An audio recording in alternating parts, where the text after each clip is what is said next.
tocht om van als niet maar je maar wij, want het gaat uiteindelijk om de veiligheid van mensen die daar zelf in dat gebied zitten. Ja, als je wij hier zien politiemensen een aantal auto's beschikbaar, daar konden we het beheersbaar houden. We konden het gebied uitgrendelen, dus dat er net meer mensen bij kwamen, maar dat dus bij die 200 tot 250 mensen blauw.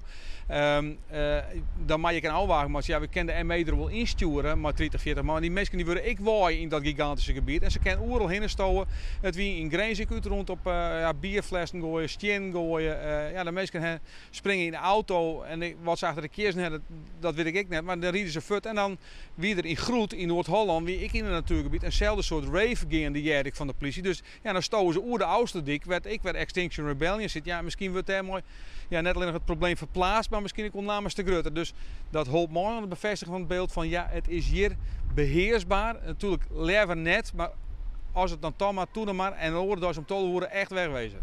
Hoe wie de sfeer daar? Wat vond je ervan? Nou, op zich, wat moet je daarvan zeggen, op zich net verkeerd. Hè? De mensen binnen hebben een feestje. Ze zullen er wat oor als jou en ik. Ze hebben krijg wat meer sapjes en smarties op hand dan jou en ik. Dus je zult dat ik wel onder mensen. Maar in goede zin, goed geluimd. We willen een gesprekje omgaan. Maar ja, net agressief of zo. Maar gewoon, ja, die mensen komen daar om even lekker uit hun plaat te gaan. Ja, dan zit je ermee als burgemeester. Je had nou verkeers een ultimatum stelt, snijdt de midden 12 uur. Dan moet het inwijzen. Dat kon je in goed is dan, dat zijn je al. Ja, ben je nou bang dat de kalme waard daar onder een munitiedepot komt, dat het er nou ja, een beetje een uitnoegingsgebied is? Nou ja, je weet dat dit soort mensen in de vrije natuur, en dat toch trouwens een soort ski onder natuur, dat voor hun schadelijk is. En ik kan me zo voorstellen dat een aantal dacht, nou, misschien kunnen we hier wel eens in, want dat zit hier wel aardig leeg uit, wie weinig oer leest.